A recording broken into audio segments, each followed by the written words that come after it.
ఈనాటి సభా కార్యక్రమానికి ముఖ్య అతిథిగా విచ్చేసిన ఎమ్మెల్యే శ్రీమతి అన్నపూర్ణ గారిని సాదరంగా వేదిక మీదికి ఆహ్వానిస్తున్నారు.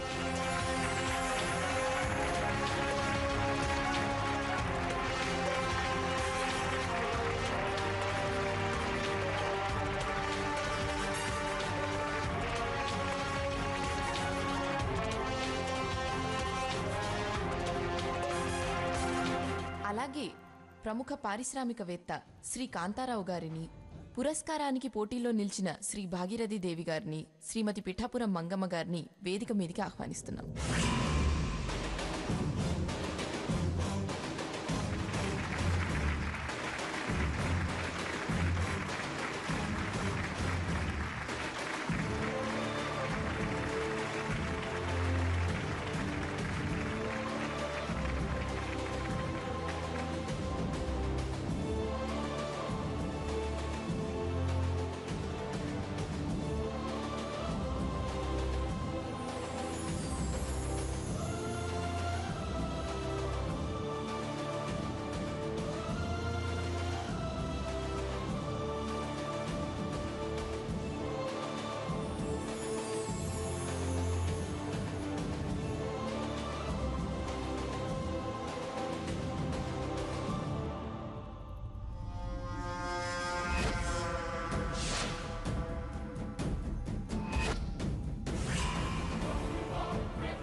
మరిప్పుడు జ్యోతి ప్రజ్వలనతో ఈ కార్యక్రమాన్ని ప్రారంభిద్దాం.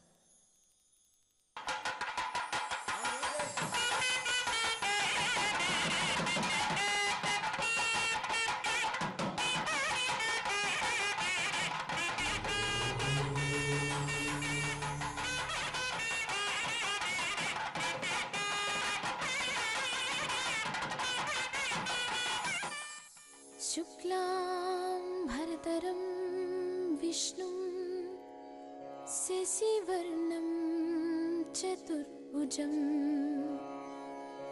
ప్రసన్నవదనం ధ్యాయేత్ సర్వవిఘ్నోపశాంతయే. అగజానన పద్మార్కం గజాననమహర్నిశం అనేకదం తం భక్తానాం ఏకదంతముపాస్మహే ఏకదంతముపాస్మహే.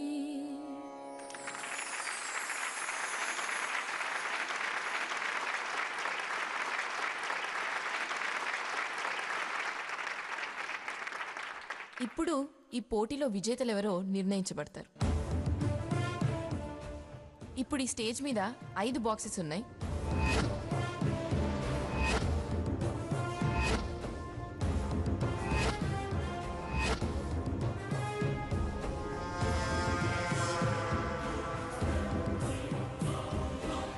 విశాఖపట్నంలో 5 రీజన్స్లో ఈ 5 బాక్సెస్ని ఏర్పాటు చేశాం. మహిళలు స్వచ్ఛందంగా మా కార్యక్రమానికి సహకరించి వారి అభిప్రాయం ఈ ఓట్ల రూపంలో తెలియజేశారు.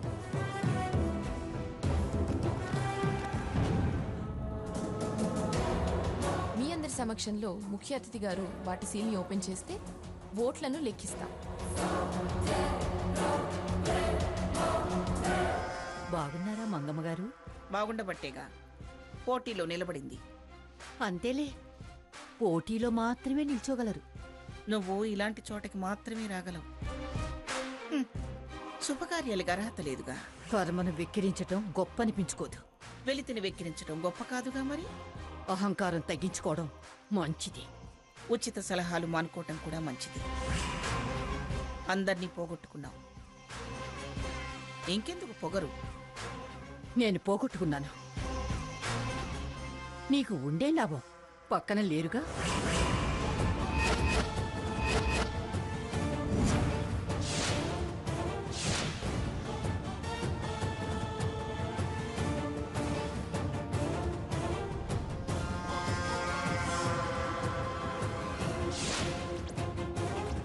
సెంట్రల్ జోన్లో పిఠాపురం మంగమ్మ గారు 80 ఓట్ల ఆధిక్యం సాధించారు.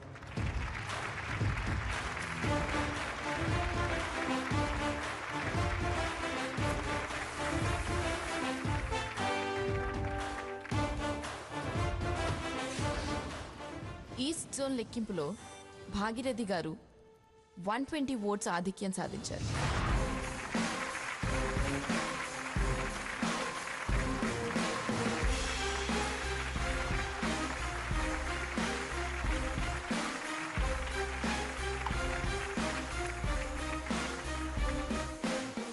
ఫైనల్ గా 5 జోన్ల లెక్కింపు పూర్తయింది.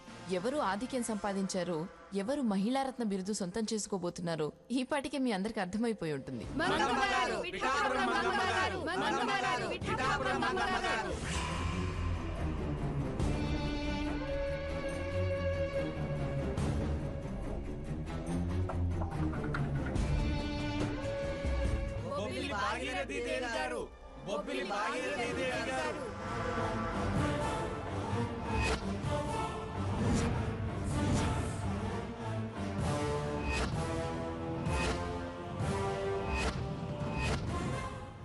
ఆగండి, అదే తొందరపాటు అంతే. ఈ ఓట్ల లెక్కింపు ఒకెత్తైతే గెలుపు నిర్ణయించేది మరోటుంది.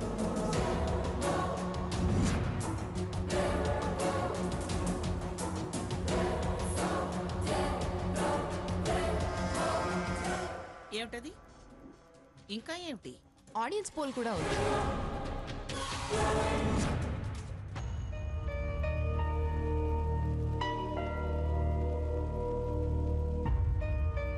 తాతయ్య, ఏం చేస్తున్నారు? ఏం లేదురా, ఏం చేయాలో తోచక అటు ఇటు ఊగిసలాడుతున్నాను. సమస్యలకి పరిష్కారంగా తీర్పునిచ్చినవారు మీరు ఊగిసలాడమేంటి తాతయ్య గారు? ఎవరి జబ్బుకు వారే ఏ డాక్టరు వైద్యం చేసుకోలేడమ్మా. అవతల వాళ్ళ సమస్య వేరు, మన సమస్య వేరు. జబ్బుని సమస్య అని మీరే అంటే ఎలా? ఏం చేయమంటావమ్మా? జబ్బు సగం తగ్గించిన వాడివి ఇప్పుడు ఆలోచించడం ఏంటి తాతయ్య? తగ్గినట్టే తగ్గి తిరగబెడితే ఏం చేయమంటావురా? మందు మార్చాలి గాని వైద్యం మానేస్తే ఎలా? ఏంటమ్మా నువ్వు అనేది? ఎలాగో అలాగా మమ్మల్ని ఇక్కడికి తీసుకొచ్చారు. ఇప్పుడు కాస్త అమ్మమ్మ గారికి అనుకూలంగా ఉంటూ మీ వైపుకు తిప్పుకోవాలే కాని రెచ్చగొట్టడం ఎందుకు? అంటే మమ్మల్ని వద్దన్నారే అనుకోండి, మీరు వెళ్ళడం మానేస్తానండమేంటి? అందులో తప్పేముంది? చాలా తప్పుంది. మేమంటే ఇష్టం లేదన్న విషయం తెలుసు. ఎలాగో అలాగ సర్దుకుపోతూ దగ్గరవ్వాలని మేం చూస్తుంటే నువ్వు పంతంతో కలపాలని చూడడం బాగోలేదు తాతయ్య. అది సర్దుకుపోయే రకం కాదురా. నయానా భయానా అంటారు. అటు నుంచి ఇటొస్తే భయం అయింది. ఇప్పుడు నయానా మార్చొచ్చుగా. చూడండి తాతయ్య గారు, 1కి 2 సార్లు అమ్మమ్మ గారి మాటకి విలువిస్తే కాస్త మెత్తబడుతుంది అనిపిస్తుంది. ఇటు నుంచి అటు వెళ్ళాలి గాని అటు నుంచి ఇటు వస్తే మనం తేలికైపోతాం. భయం తెలిసేలా చేశాక చులకన కాదు, తేలిక కాదు. మీ విలువ మీకే ఉంటుంది తాతయ్య. మా విషయంలో తను తగ్గొచ్చాక మా కోసం మీరు మరీ పెట్టి చేయొద్దు తాతయ్య. ఇంతకీ ఇప్పుడు మీరు అనేది ఏమిటి? నన్నేం చేయమంటారు? మా కోసం నలుగురిలో అమ్మమ్మ గారికి చిన్నతనం తేవద్దు. దయచేసి ఫంక్షన్ దగ్గరికి వెళ్ళండి తాతయ్య గారు. ఇందాకే వెళ్ళనని వెంటనే నేను తగ్గి వెళ్ళడం నాకు చిన్నతనం. తర్వాత ఇంకో విషయంలో ఆలోచిద్దాలి. 10 మందిలో తను మీరు రాలేదని ఏదైనా ఒక మాట అనిపించుకుంటే మళ్ళీ మొదటికొస్తుంది. చూడండి, అది ఏమైనానని నేను మాత్రం మీరు రాందే వెళ్ళను. అయితే మేము వస్తాం తాతయ్య గారు. అది వద్దంది కదా. మేమేమి అమ్మమ్మ గారి మాటలు పట్టించుకోము. పిలవందే వస్తారా? నానమ్మనే అకాడమీ వాళ్ళు పిలిచారు. మమ్మల్ని నానమ్మ పిలవడం ఏంటి? ఆ, అంటే ఆహ్వానంలో సకుటుంబ బంధుమిత్ర సపరివారంగా అనుంది. లేదు అలా కాకపోయినా ఆహ్వానితులుగా కాకుండా అభిమానులుగా అయినా వస్తాం.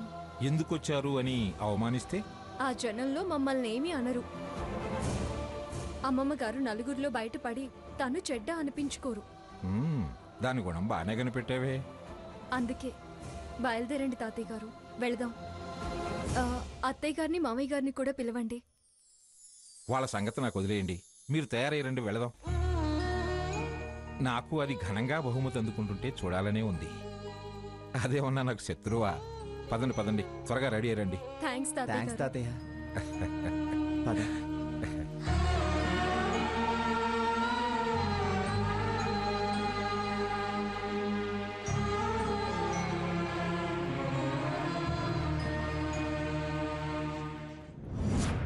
మరి ఎక్కడ వాళ్ళు అక్కడే ఉండండి.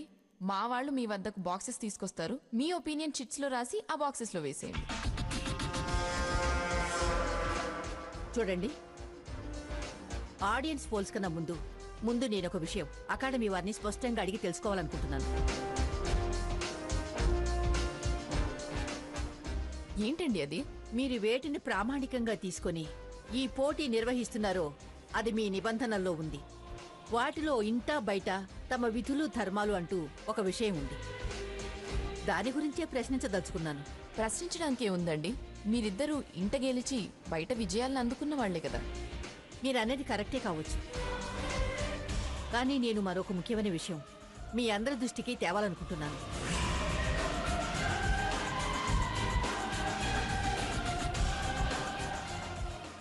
అలా నా అనుమానం నివృత్తి చేసుకోవాలనుకుంటున్నాను.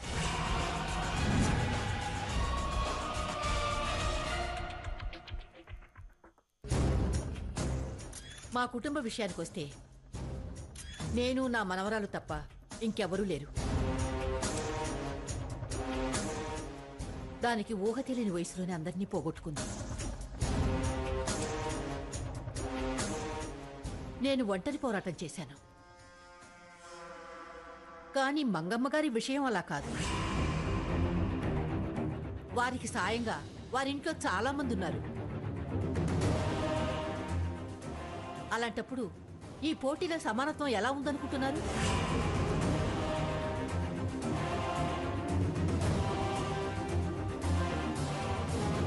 మా మధ్య పోటీ ఎలా అవుతుంది? దేనికైనా సమ ఉజ్జీలు కావాలంటారుగా.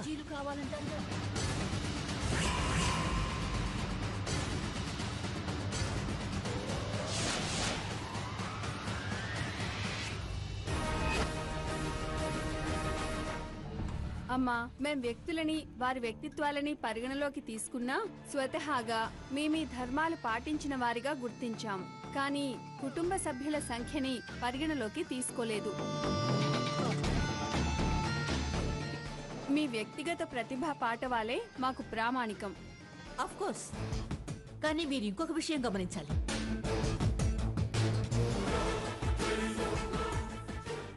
మా ఇంటి విషయాలు బయటవారైనా మీకు తెలియవు కదా. ప్రతిభా పాఠవమో, గద్దరి గయ్యాడితనమో, అధికారం చెలాయించామో, ఆప్యాయతలతో గెలిచామో స్పష్టంగా అందరికీ తెలియాలనేదే నా ఉద్దేశం. అప్పుడేగా వీళ్ళు న్యాయమైన నిర్ణయం తీసుకోగలరు. చెలాయించామో, ఆప్యాయతలతో గెలిచామో స్పష్టంగా అందరికీ తెలియాలనేదే నా ఉద్దేశం. అప్పుడేగా వీళ్ళు న్యాయమైన నిర్ణయం తీసుకోగలరు.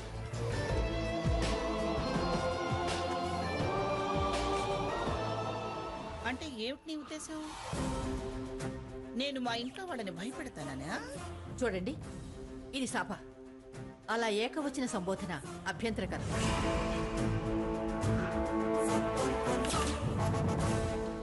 బయట మనల్ని వాళ్ళు ఒక హోదాలో చూస్తారు, గౌరవిస్తారు, గొప్పగా అనుకుంటారు. అది వేరు. కానీ ఇంట్లో మన ప్రవర్తన ఎలా ఉంటుందో కూడా పబ్లిక్కి తెలియాలి కదా. అప్పుడే వాళ్ళు సరైన తీర్పు ఇవ్వగలరు. అంటే ఏమిటి మీ ఉద్దేశం?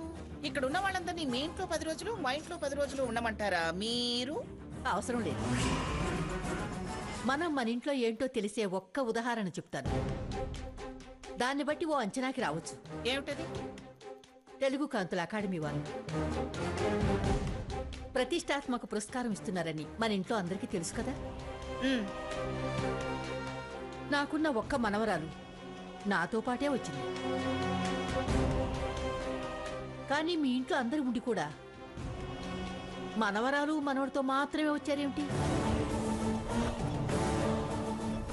మిగతా వారేది? నీకు మేమంత పనికిరానప్పుడు నీ సన్మానాలు సత్కారాలు చూడాలని ఆరాటపడాల్సిన అవసరం మాకు లేదులే. వద్దు అన్నాను, రావద్దు అంతే. నీ ఇష్టం. మేమేం వస్తామని వెంటబట్టలేదుగా.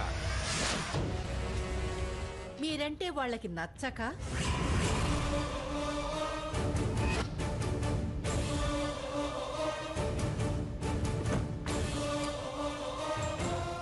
ఒకవేళ మీరు అవార్డు అందుకుంటుంటే చూడ్డానికి ఇష్టం లేకనా?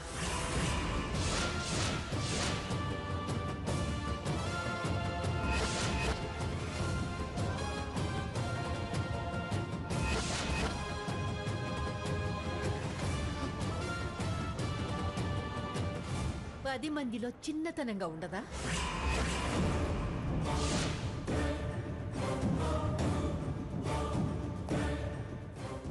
పైగా అందుకోబోయేది మహిళారత్నం అవార్డు.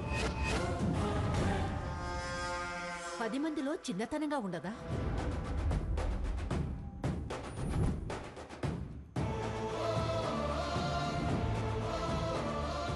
భార్య అవార్డు సభకి భర్త రాకపోవడం నాకు అనుమానం కలిగించింది.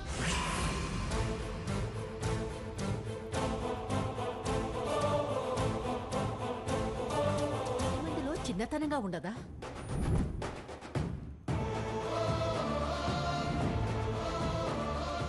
భార్య అవార్డు సభకి భర్త రాకపోవడం నాకు అనుమానం కలిగించింది.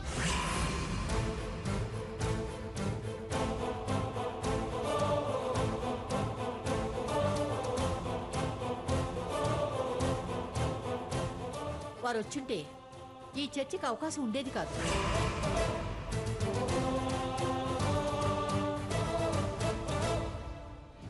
అందుకే అసలు ముందు మీరు మీ ఇంట్లో గెలిచారా లేదా అన్నదే నా అనుమానం.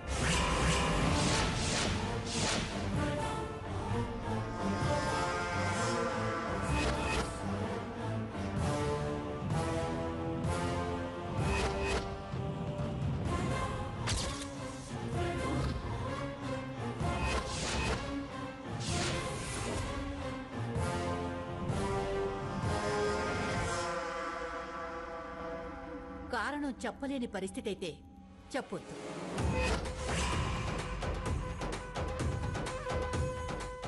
రాకపోవడానికి సరైన కారణం ఉంటే చెప్పండి.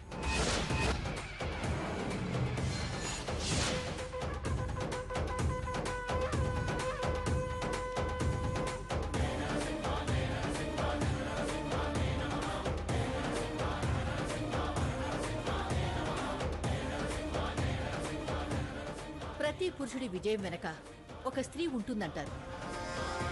అలాగే ప్రతి స్త్రీ ఎదుగుదల వెనక సహకరించి ప్రోత్సహించే పురుషుడు ఉండాలి కదా.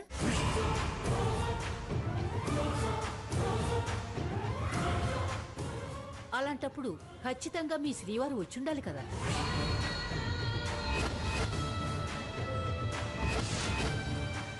మీరు మాత్రమే ఓ ఇద్దరితోనే ఎందుకు వచ్చారు? ముఖ్యమైన వారు, అర్ధభాగం ఇచ్చిన వారు ఎందుకు రాలేదు?